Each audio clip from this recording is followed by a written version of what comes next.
भाई साहब, अगर बॉलीवुड में कोई काम कर रहा है, फिल्म करे या गाना करे या कुछ भी करे, अगर बॉलीवुड में किसी को कोई काम मिल रहा है तो उसमें फेमस पर्सनालिटी होना सबसे ज्यादा इंपॉर्टेंट होता है।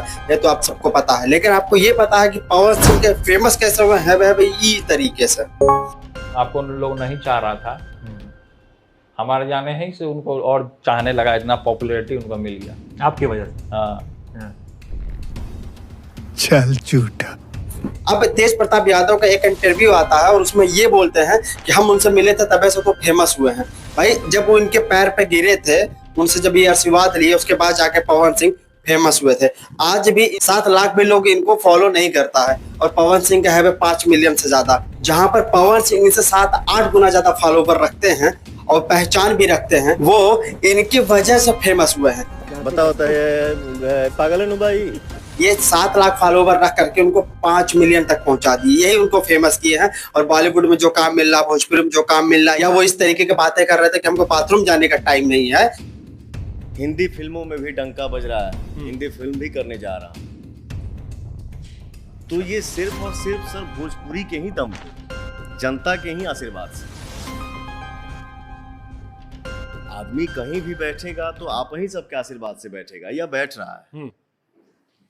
तो थोड़ा बहुत आपको भी सोचना है भैया कि लड़कवा के हम यहाँ से यहाँ बैठाएं, तो उधर एक तो हमारी 40 दिन की ही तैयारी थी।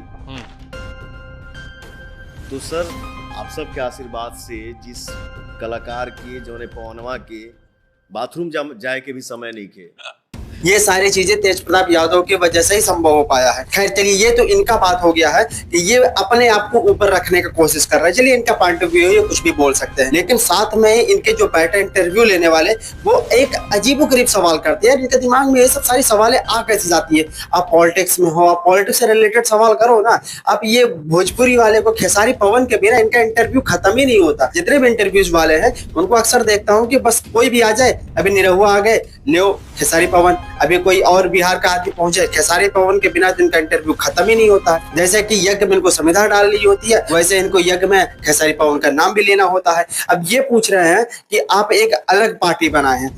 अभी तेज प्रताप यादव एक अलग पार्टी बनाए हैं और उस अलग पार्टी में जैसे कि आरजेडी से वो अलग हो गए हैं। अब ये कह रहे हैं कि पवन सिंह जो है उनको ना तो कोई आरजेडी देने वाला है, ना जदयू देने वाला, बीजेपी से तो कनेक्ट है, डबल इंजन की सरकार में है, बीजेपी से तो खपाई हो गए हैं, बागी बन चुके हैं, निर्दलीय वो लड़ेंगे तो वो जीतना ही मुश्किल है। तो क्या आप अपनी पार्टी से उनको टिकट देंगे, अपनी पार्टी में शामिल करेंगे? अगर वो आते हैं, माफी मांग लेते हैं, तो आप उनको क्षमा करेंगे? सोचिए, बात ये कौन से सपने वाली कर रहे हैं। इनको सपना कौन इतना बड़ा बड़ा दिखा देता? पवन सिंह जाएंगे इनको माफी मांगने के लिए, और इसलिए कि वो फोन नहीं उठाए थे। भाई ठीक है, आदमी सामने मिलता है तो फिर से वही सारी चीजें आ जाती हैं सामने। लेकिन अगर वो आए माफी मांगे तो माफ कर देंगे एकदम।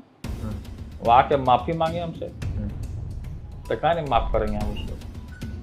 वो आएगा तब ना, वही नहीं करेगा, वो नाचने गाने में लगा हुआ रहता है। वो आएगा तब ना उसको, पवनवा को माफ करेंगे हम।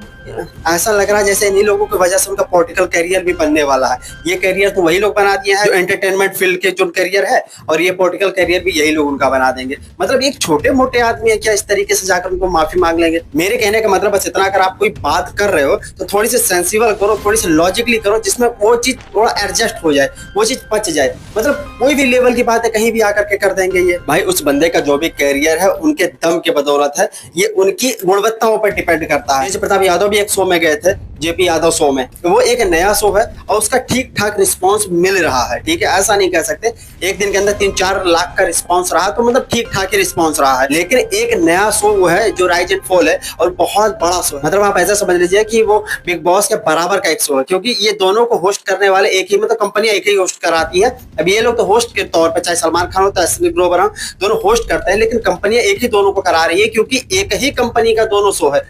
अब अगर बिग बॉस के टीआरपी के लिए अगर वो अपने ही बराबर की एक और शो रख देगा तो ये दोनों में कंपटीशन होगा और दोनों में एक ही ऑनर का फायदा है। तो इस तरीके से काम हो रहे, ऐसा नहीं कि कोई किसी को पिछाड़ रहा, कोई किसी को आगे ले जा रहा। कोई किसी को आगे ले जाने के लिए कोई राइज एंड फॉल देख रहा है, कोई बिग बॉस देख रहा है, तो दोनों में फायदा आप चाहे जिसका देखो, फायदा एक ही का है, कंट्रोवर्सी आपस में ही करा के। तो उस राइज एंड फॉल एक जो नया शो है उसमें जब पावर स्टार पवन सिंह जाते हैं तो वहाँ के जो होस्टर हैं वो बोलते हैं हमें जो इतना स्पॉन्सरशिप मिल रहा है, मतलब कि कमाई हो रही है, और कमाई तब होती है जब शो चलता है। और शो चलता है, मतलब शो इस समय नंबर 1 पर चल रहा है टीआरपी के मामले में, और नंबर 1 का मतलब होता है पवन सिंह।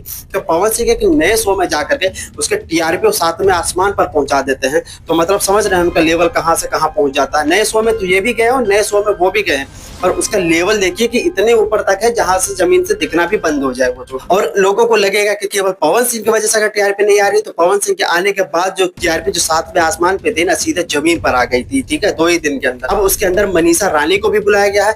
मनीषा रानी भी जाने के बाद पवन सिंह का नाम का यूज कर रहे थे, पवन सिंह जो बोले थे धनाश्री को, उन चीजों को लेकर के, और तमाम ऐसी चीजें हैं जो पवन सिंह का नाम फिर भी यूज हो रहा है, क्योंकि कुछ कुछ जो क्लिप पवन सिंह का नाम जहां जहां यूज हुआ है, बस वही सारी चीजें क्लिप कट के बाहर भी आ रही है। थोड़ा बहुत आ रहा है तो आरुष भोला का आ रहा है, नहीं तो ऐसा किसी का क्लिप है नहीं है कि वो एक मार्केट में एक ट्रेंड सेट कर सके। तो जो भी होता है, पवन सिंह का नाम भी अगर यूज हो जाता है तो वो बहुत बड़ी बात है।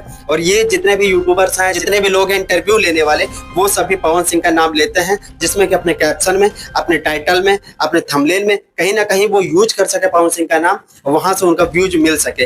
हालांकि ठीक है, आप अगर कोई चीजें कर रहे हो तो उसके कॉन्टेस्ट में करो, चलो ठीक है, बट कहीं ना कहीं उस चीज को आप ऐसा दर्शा देते हो कि पवन सिंह जा करके किसी से माफी मांग लेंगे, और वो भी इसलिए कि उसको टिकट मिल जाए उस पार्टी से, और वो भी उस पार्टी से जो भी नया नवेला पार्टी है।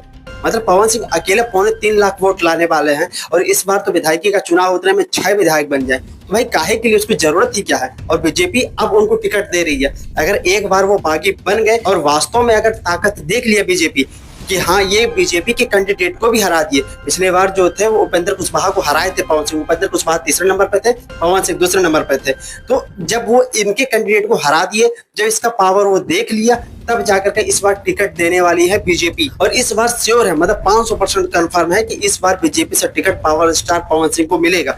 और वो सिर्फ उपेंद्र कुशवाहा को हराए नहीं थे, इनफैक्ट लगभग 6 सीट पर उनका प्रभाव रहा है, और 6 सीट लगभग बीजेपी का नुकसान हो गया। तो पवन सिंह ने इतना बड़ा नुकसान करा है इतनी बड़ी पार्टी का, तो उसका लेवल एक अलग है। तो उस हिसाब से ऐसा मत करो कि भाई कहीं आदमी नीचे झुक जाएगा, ठीक है। उसका गायकी में भी दबदबा रहा है, उसका सिनेमा में भी दबदबा रहा है, उसका भोजपुरी में भी दबदबा रहा है, उसका बॉलीवुड में दबदबा रहा है, उसका राजनीति में भी दबदबा रहा है, और आगे का कैरियर जो बनेगा राजनीति में वो सब भी दबदबा पूर्ण रहेगा। बाकी इन सब चर्चाओं पर आपकी क्या राय है, कमेंट बॉक्स खुला रहता है। मिलते अगले वीडियो में कोई नए फैक्ट के साथ, तब तक के लिए इजाजत दीजिए।